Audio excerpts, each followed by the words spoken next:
ಪ್ರೇರೆ, ದೇವರು ಒಳ್ಳೆಯವರು, ಒಳ್ಳೆಯದನ್ನೇ ಮಾಡುವವರಾಗಿದ್ದಾರೆ.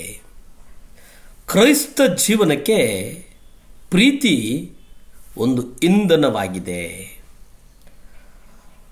ಹೊಸ ಒಡಂಬಡಿಕೆಯ ಶುಭ ಸಂದೇಶದ ಮೂಲಭೂತವಾದಂಥ ಒಂದು ಅಂಶ ಏನಪ್ಪ ಅಂತಂದರೆ, ನಾವು ದೈವಿಕ ಸ್ವಭಾವದಲ್ಲಿ ಪಾಲ್ಗೊಳ್ಳುವುದು. ದೈವಿಕ ಸ್ವಭಾವ ಅಂತಂದರೆ ಕರ್ತನ ಪ್ರೀತಿ ಉಂಟಲ್ಲ, ಆ ಕರ್ತನ ಪ್ರೀತಿ ನಮ್ಮನ್ನು ನೆನೆಸ್ತದೆ ಪ್ರಿಯರೇ.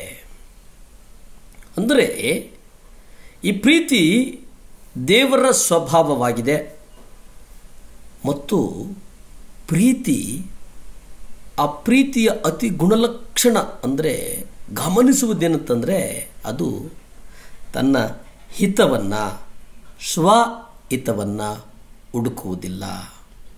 ಯೇಸು ತನ್ನ ಸ್ವಂತದ ಲಾಭವನ್ನು ಬಯಸದೆ ಇದ್ದದ್ದರಿಂದ ಅವರು ನಮ್ಮನ್ನು ರಕ್ಷಿಸಲು ಪರಲೋಕದಿಂದ ಭೂಲೋಕಕ್ಕೆ ಬಂದರು. ದೇವರು ನಮಗೆ ತೋರಿಸಿರುವಂಥ ಒಂದು ಪ್ರೀತಿ ಉಂಟಲ್ಲ, ಆ ಪ್ರೀತಿಯ ನಿಮಿತ್ತ ಭೂಲೋಕಕ್ಕೆ ಬಂದಿದ್ದರು. ದೇವರು ನಮಗೆ ತೋರಿಸುವ ಪ್ರೀತಿ ಒಬ್ಬ ತಾಯಿಯ ಹಾಗೆ. ತಾಯಿ ತನ್ನ ಮಲೆಗೂಸಿಗೆ ತೋರಿಸುವ ಪ್ರೀತಿಗೆ ಅವರು ಅದನ್ನು ಹೋಲಿಸುವವರಾಗಿದ್ದಾರೆ ಪ್ರಿಯರೇ. ಯೆಶಾಯ ಪತ್ರಿಕೆ 49ನೇ ಅಧ್ಯಾಯ 15 ನಾವು ನೋಡುವುದಾದರೆ, ತನ್ನ ಗರ್ಭದ ಮಗನ ಮೇಲೆ ಕರುಣಿಸದೆ ಒಬ್ಬ ಹೆಂಗಸು ತನ್ನ ಮಲೆಕೂಸನ್ನು ಮರೆತಾಳೆ. ಹೌದು, ಅವಳು ಮರೆಯಬಹುದು, ಆದರೂ ನಾನು ನಿನ್ನನ್ನು ಮರೆಯುವುದಿಲ್ಲ. ಈ ಭೂಲೋಕದಲ್ಲಿ ಒಬ್ಬ ತಾಯಿಯು ತನ್ನ ಮಲೆಗೂಸಿಗೆ ತೋರಿಸುವಂಥ ಒಂದು ಪ್ರೀತಿಗಿಂತ ಮಿಗಿಲಾದ ಪ್ರೀತಿ ಉಂಟಾ? ಇಲ್ಲ. ಏಕೆಂದರೆ ಒಬ್ಬ ಒಳ್ಳೆಯ ತಾಯಿಯಾದವಳು ತನ್ನ ಮಗುವಿನಿಂದ ಏನೇನನ್ನು ಅಪೇಕ್ಷಿಸದೆ ಆ ಕೂಸಿಗಾಗಿ ನಿಸ್ವಾರ್ಥವಾಗಿ ಎಲ್ಲವನ್ನ ಮಾಡುತ್ತಾಳೆ ಪ್ರಿಯರೇ. ದೇವರ ಪ್ರೀತಿಯೂ ಸಹ ಇಂಥದ್ದಾಗಿದೆ ಮತ್ತು ಈ ಸ್ವಭಾವದಲ್ಲಿ ನಾವು ಸಹ ಪಾಲ್ಗೊಳ್ಳಬೇಕಾಗಿದೆ.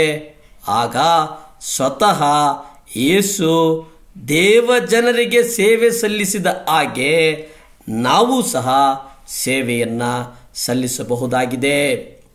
ಎಫೆಸ ಪತ್ರಿಕೆ 5ನೇ ಅಧ್ಯಾಯ 18 ನಾವು ನೋಡುವುದಾದರೆ ಬಹಳ ಸ್ಪಷ್ಟವಾಗಿ ಅಲ್ಲಿ ನಾವು ನೋಡ್ತೇವೆ, ಮದ್ಯಪಾನ ಮಾಡಿ ಮತ್ತರಾಗಬೇಡಿರಿ, ಯಾಕೆಂದರೆ ಅದರಿಂದ ಪಟಿಂಗತನವು ಹುಟ್ಟುತ್ತದೆ, ಪವಿತ್ರಾತ್ಮನಿಂದ ತುಂಬಿದವರಾಗಿ. ಇಲ್ಲಿ ಗಮನಿಸಿ ಪ್ರಿಯರೇ, ಪ್ರೀತಿ ಒಂದು ಕ್ರೈಸ್ತ ಜೀವನದ ಇಂಧನವಾಗಿದೆ.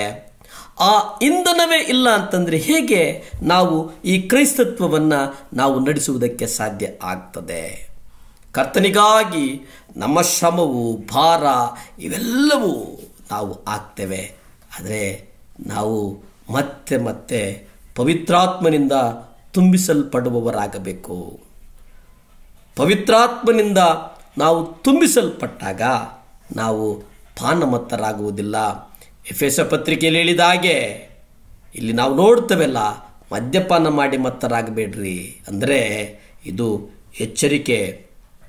ಕೋಪದ ಮೇಲೆ, ಕಾಮಕ ದೃಷ್ಟಿಯ ಮೇಲೆ ಜಯವನ್ನು ಹೊಂದಬೇಕಾಗಿದೆ.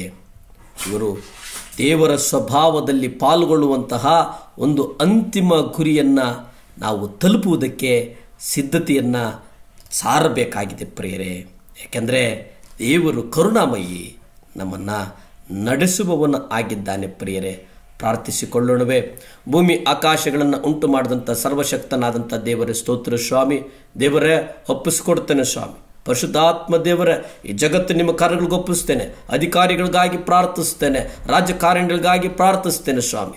ಈ ದೇಶವನ್ನು ಸಮಚಿತ್ತಕ್ಕೆ ಕರೆದುಕೊಂಡು ಹೋಗು ದೇವರೇ. ನಿಮ್ಮ ರಕ್ತ ಚೆಲ್ಲಲ್ಪಡಿ ಸ್ವಾಮಿ. ದೇವರೇ, ಈ ತಿಂಗಳ ಪೂರ ಆಶೀರ್ವಾದಗಳಿಂದ ಸುರಿಮಳೆಗಳು ಸುರಿಲಿ, ಯೇಸುವಿನ ನಾಮದಲ್ಲಿ ಬೇಡ್ತೇನೆ ತಂದೆ. ಆಮೇನ್, ಆಮೇನ್. ಅಲ್ಲೆಲ್ಲೂ